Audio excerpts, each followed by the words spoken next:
Pertama adalah penjumlahan. Jadi untuk penjumlahan biasanya teman sobatku sekalian ketik 1, 2 seperti ini ya manual. Tapi kalau mau seumpamanya mau secara otomatis itu kita cukup ketik 1, di bawahnya sama dengan, habis itu ke atas tambahkan 1.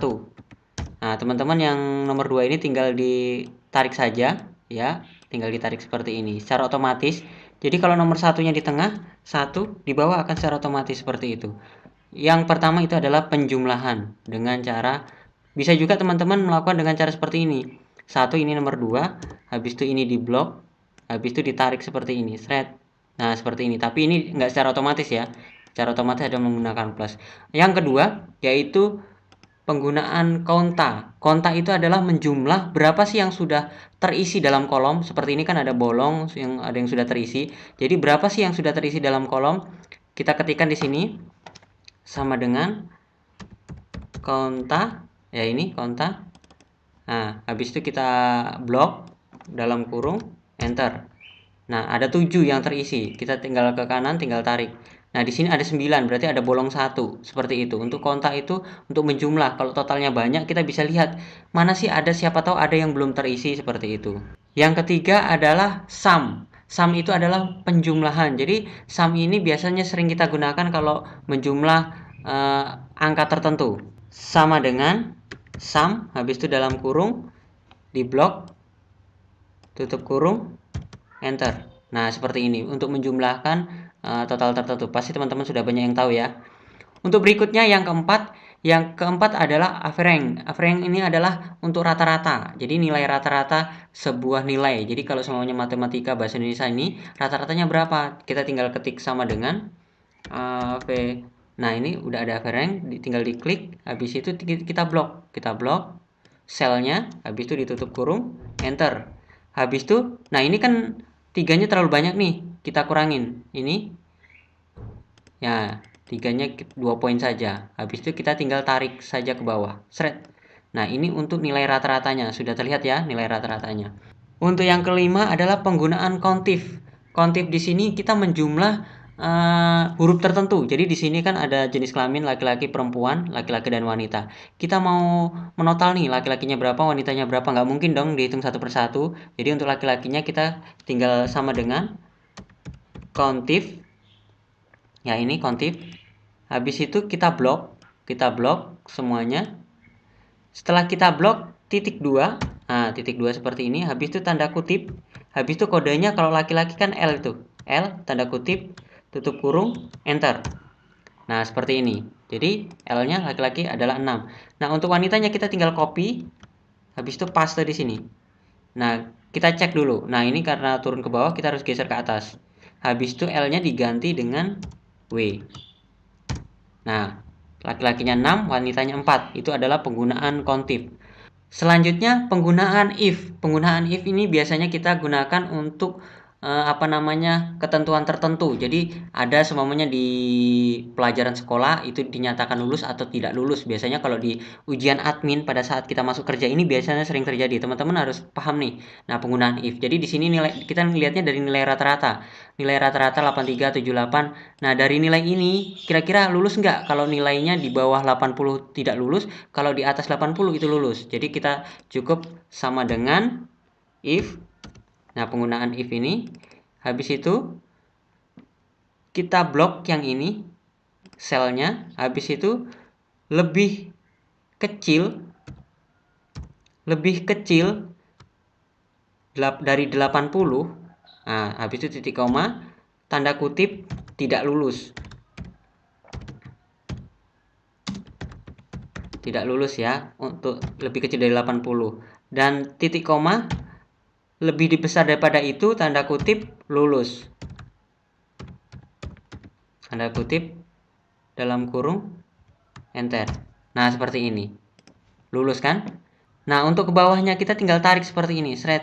Nah, kelihatan kan ada yang lulus, ada yang tidak lulus secara otomatis. Rumus berikutnya adalah penggunaan VLOOKUP. VLOOKUP ini untuk memanggil sebuah data. Jadi, semuanya kita memiliki database seperti ini. Habis itu kita mau manggil, kita biasanya mau nyetak seperti ini, data seperti ini, kita mau cetak dalam form seperti ini, otomatis kita harus panggil menggunakan kode. Ini kodenya ya, tempat kolomnya kita siapin kolomnya. Tahap pertama silakan kalau sudah kita siapkan datanya, kita klik selnya, habis itu sama dengan VLOOKUP. Kita mau manggil nama ya, kita mau manggil nama VLOOKUP. Habis itu selnya yang ini untuk pengisian datanya. Habis itu titik koma. Habis itu kita blok bagian selnya. Ini sel untuk database-nya ya. Kita blok. Titik koma. Kita nomor berapa kalau nama? Nama ini 1, 2. Nomor 2 ya. Habis itu nomor 2. Dalam kurung enter. Nah, dia otomatis tuh hijau. Untuk jenis kelaminnya kita tinggal geser saja, Shred. Tapi kan ini kalau digeser otomatis error ya. Nah, kita caranya nggak seperti itu. Caranya seperti ini. Kita klik dulu, habis itu kita kunci rumus yang ini, yang kode ini, yang J sampai dengan ini. Kita kunci dengan F4, klik F4 di keyboard. Nah, ada dolarnya ya, habis itu enter. Otomatis dia kalau kita tarik, dia akan tetap. Dia tidak akan bergeser. Jadi ininya tidak akan bergeser kode selnya. Nah, untuk jenis kelamin ini di kolom keberapa? Di kolom ketiga. Kita tinggal tik ketiga. Matematika di kolom keberapa? Kolom keempat. Enter. Nah, ini selanjutnya di kolom kelima. Enter. Ini selanjutnya di kolom keenam. Enter. Selanjutnya untuk nilai rata-rata di kolom ke 7, enter. Nah, kelihatan kan nilai rata-ratanya 83. Sebelumnya kita coba klik Sarjono nomor 4. Enter. Nah, Sarjono nomor 4. Nah, nilainya 78 kan. Terakhir semuanya Bejo Ireng nomor 10. Kita klik nomor 10. Nah, Bejo Ireng L laki-laki 70, 75, 90, 78,3. Sesuai ya. Jadi untuk penggunaan VLOOKUP seperti itu. Selanjutnya penggunaan HLOOKUP. Nah, VLOOKUP dengan HLOOKUP ini sangat beda ya. HLOOKUP di sini untuk kita menghitung pajak dan persentase. Jadi kita ada data lain. Data lain itu di sini seperti kode ini untuk potongan pajaknya sekian. Biasanya untuk perhitungan pajak ya. Nah, cara menggunakannya seperti apa? Kita langsung saja di sini ada data, ada golongan, ada nama, jenis kelamin, gaji pokok, tunjangan dan transportasi.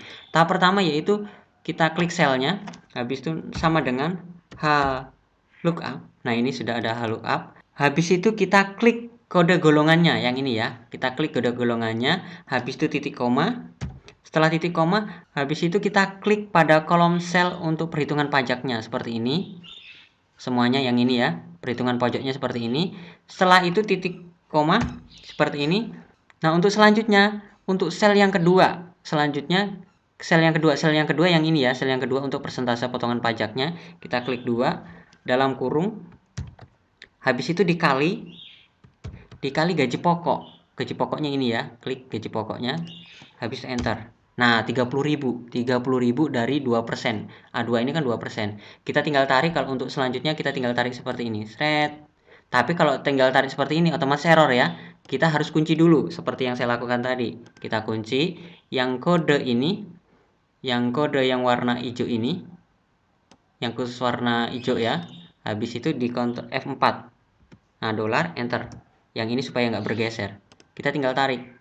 Set. Nah, kelihatan kan pajaknya, VLOOKUP. Jadi kita menghitung pajak itu hanya cukup satu kali tarik, semuanya sudah terlihat. Selanjutnya adalah penggunaan lower. Lower di sini adalah untuk merubah huruf besar menjadi huruf kecil semua. Jadi, teman-teman kalau di sini huruf besar menjadi mau dijadikan huruf kecil semua, ya tinggal sama dengan lower.